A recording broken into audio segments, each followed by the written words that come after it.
Hi everyone, welcome back to my YouTube channel Creator Nimisha.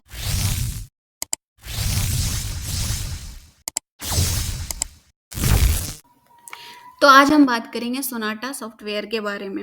अब Sonata नाम सुन के ना बहुत लोगों का ये परसेप्शन होता है कि सोनाटा मीन्स घड़ी, वो घड़ी बनवाएंगी हम लोग से, इसका आईटी सेक्टर वालों से क्या रिलेशन है। तो मैं आप लोगों के लिए ये इसीलिए ये वीडियो बनवा रही हूँ ताकि जितने लोगों का ये परसेप्शन है ना वो दूर हो जाए। सोनाटा सॉफ्टवेयर आईटी इंडस्ट्री में वर्क करती है, जितने भी आईटी सेक्टर के लोग हैं ये उनको हायर करती है। ठीक है, आप यहाँ पर देख रहे होंगे कि सोनाटा सॉफ्टवेयर जो है एक फास्टेस्ट ग्रोइंग कंपनी है, और ये सच बताऊँ तो आप गूगल पे जाके सर्च करोगे ना तो ये अंडर 20 में बिलोंग करती है ओवर इंडिया। तो आपको इससे पता चल रहा होगा कि इसका अभी रेटिंग कितना ज़्यादा हाई है। बट फिर आप यूट्यूब पे भी अगर सर्च करोगे सोनाटा सॉफ्टवेयर से रिलेटेड, आपको बहुत कम वीडियोस मिलेंगी, क्योंकि कोई इनके बारे में इन्फॉर्मेशन ही नहीं देता। तो आप लोग को पता कैसे चलेगा? आपको इन्फोसिस, विप्रो, टीसीएस, कॉग्निजेंट, कैपजेमिनी, इन सब के बारे में इन्फॉर्मेशन देने के लिए बहुत सारे यूट्यूब चैनल्स मिल जाएंगे। बट सोनाटा सॉफ्टवेयर के बारे में इन्फॉर्म करने के लिए आपको कोई नहीं है, तो इसलिए आपको पता कैसे चलेगा? आप सभी सीनियर या उसमें जो भी वर्किंग एम्प्लॉय है उनसे जाके आप कांटेक्ट तो कर नहीं सकते हो। तो इसीलिए मैं आपसे ये वीडियो शेयर कर रही हूँ, और आप इस वीडियो को पूरा देखें सो दैट कि आपको भी इन्फॉर्मेशन मिल जाएगा कि आपको वहाँ पे क्या क्या ज़रूरत होता है, और सोनाटा सॉफ्टवेयर एक्चुअल में है क्या, और वो हायरिंग कैसे लेती है। ठीक है, तो सोनाटा सॉफ्टवेयर ओवर 8 ईयर से वो आईटी इंडस्ट्री में वर्क कर रही है। ठीक है, अब हम इसका एलिजिबिलिटी क्राइटेरिया देखेंगे। एलिजिबिलिटी क्राइटेरिया किस जॉब रोल के लिए आपने ऊपर देख ही लिया, ये डिजिटल इंजीनियर ट्रेनिंग के लिए है। तो इसके लिए आपको एलिजिबिलिटी क्राइटेरिया होना चाहिए बीटेक वालों के लिए 60% एंड एमसीए वालों के लिए 70% होना चाहिए। ठीक है, अब कौन कौन से ब्रांचेज या कौन कौन से स्पेशलाइजेशन होते हैं एमसीए और बीटेक वालों के लिए, तो वो मैं आप लोगों को बताती हूँ। इंजीनियरिंग ब्रांचेज में आते हैं सीएससी वाले, ईसी वाले, triple E, electronic instrumental and engineering, information science and engineering, information technology, telecommunication engineering, mechanical engineering, aeronautical engineering, biomedical engineering, biotechnology engineering, production engineering and industrial engineering. ठीक है, ये सारे लोग आते हैं, ये सारे आपके हो जाएंगे बीटेक और एमसीए वाले के ब्रांच। ठीक है, आप ये सभी अगर आपके एलिजिबिलिटी क्राइटेरिया बीटेक और एमसीए के अगर आपके 60% और 70% मैच हो रहे हैं तो आप ये फॉर्म बिल्कुल फिलअप कर सकते हैं। अब आते हैं इनका वर्क लोकेशन क्या होगा। तो जितने भी कैंडिडेट जो भी आप इसमें फॉर्म फिलअप कर रहे हैं, तो आपके वर्क लोकेशन फ्लेक्सिबल होते हैं, या तो बैंगलोर हो जाएगा या फिर हैदराबाद या चेन्नई। ठीक है, आपको इन तीनों में से ही आपको वर्क लोकेशन डिसाइड होगा।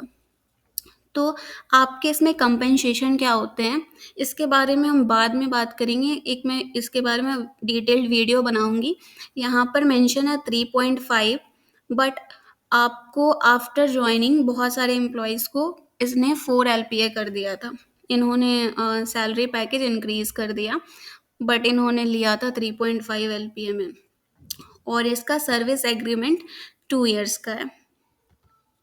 और फिर आ जाते हैं ये रोल क्या प्रोवाइड करते हैं। तो आपको डिजिटल इंजीनियर ट्रेनिंग में ये लोग जो आपको ट्रेनिंग देंगे, तो कैंडिडेट्स को आप ये इन्फॉर्म करते हैं, ट्रेनिंग देते हैं डेटा साइंटिस्ट के जॉब रोल पे, software developer, product engineer, testing engineer, technology support engineer, cloud and tech infrastructure specialist. ठीक है, मतलब आपको सबसे पहली बात है, आपकी एलिजिबिलिटी क्राइटेरिया जो है वो मैच होनी चाहिए, जो कि होगा 60% बीटेक वालों के लिए, और अगर आप एमसीए से हैं तो आपको 70% होनी चाहिए। और फिर आप बीटेक या एमसीए में आपको इनमें से कोई भी ब्रांच होना चाहिए।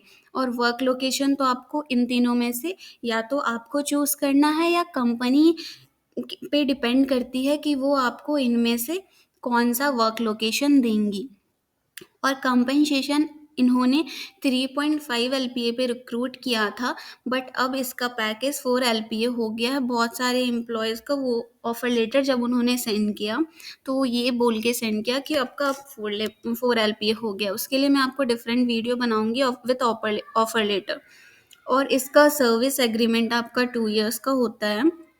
और ये जो ट्रेनिंग देती है ना आपको, वो ट्रेनिंग आपका 3 मंथ्स का होता है, और उसी बीच में आपको इन सभी के बारे में पढ़ाया जाएगा उस ट्रेनिंग में। और उसके बाद आपका देखा जाएगा कि आप कितने अच्छे हो इन सारे ट्रेनिंग में। आपको जो भी दिया जाएगा उस हिसाब से आपको प्रोजेक्ट एलोकेट किया जाएगा, और उसी हिसाब से आपका जैसा प्रोजेक्ट रहेगा और जैसी आपकी प्रोजेक्ट की डिमांड रहेंगी, उस हिसाब से आपका लोकेशन भी देखा जाएगा कि आप कौन से प्रोजेक्ट में हो और आपका कैसा लोकेशन होना चाहिए। और अब आ जाते हैं टेक्नोलॉजी पे। तो हम लोगों को इसमें टेक्नोलॉजी जो होता है, ये कौन-कौन सा टेक्नोलॉजी रहेगा वो मैं आपको बताती हूँ। Cloud computing, mobility, omnichannel commerce, IoT, platform engineering, robotics, process automation, bot, CRP, CRM and data science, machine learning, all ये एआई ईटीसी। तो ये सभी जो आप देख रहे होंगे टेक्नोलॉजी, ये सभी बहुत ही ज़्यादा डिमांड में चल रही है अभी। अगर आप इसमें से ट्रेनिंग भी कर लेते हो ना, तो आपके लिए बहुत बेनिफिशियल रहेगा, क्योंकि अभी यही सभी का बहुत ज़्यादा डिमांड है। और आपको सब कैंडिडेट को बस करना क्या है, वो फ्लेक्सिबल होने चाहिए वर्क लोकेशन के लिए, टेक्नोलॉजी के लिए और प्रोजेक्ट। मीन्स क्या हो गया कि वर्क लोकेशन के लिए तो आप फ्लेक्सिबल होने चाहिए, मतलब आपको कोई भी वर्क लोकेशन इन तीनों में से वो प्रोवाइड करती हैं, तो आपका हाँ होना चाहिए। या तो आप हैदराबाद के लिए भी ओके हो, चेन्नई के लिए भी ओके हो और बैंगलोर के लिए भी ओके हो, देन आपके लिए कंपनी है। टेक्नोलॉजी में इसमें से कोई भी टेक्नोलॉजी आपको, मतलब कंपनी क्या होता है, प्रोजेक्ट पर डिपेंड करता है कंपनी का। प्रोजेक्ट का डिमांड अगर बोल रहा है कि क्लाउड कंप्यूटिंग है, तो वो क्लाउड कंप्यूटिंग आपको वो ट्रेनिंग देंगे और आप उसको लर्न करो एंड देन उस प्रोजेक्ट पे वर्क करो। तो इसी तरह ये हो जाता है आपका फ्लेक्सिबल होना। अब आप इसमें अप्लाई कैसे कर सकते हैं? सबसे पहले तो आपको वही ऑनलाइन फॉर्म फिल अप करना पड़ता है। देन अगर आपका रिज़्यूमे कंपनी को पसंद आई, तो आपको ऑनलाइन असेसमेंट देना पड़ेगा। ऑनलाइन असेसमेंट में क्या होता है, एप्टीट्यूड टेस्ट होता है, उसी में टेक्निकल टेस्ट भी होता है, उसी में इंग्लिश टेस्ट भी होता है। तो आपकी वो ऑनलाइन असेसमेंट लेती हैं, और उसमें आपको इस तीनों चीज़ों के बारे में वो आपको क्वेश्चन करेंगी। एमसीक्यू बेस्ड में होता है सारी चीज़ें, आपको आंसर देना है। जितने कैंडिडेट का ऑनलाइन असेसमेंट क्लियर हो जाएगा, उन सभी का वो इंटरव्यू शेड्यूल करती हैं।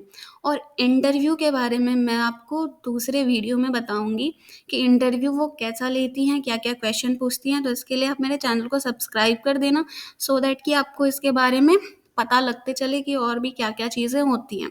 ठीक है?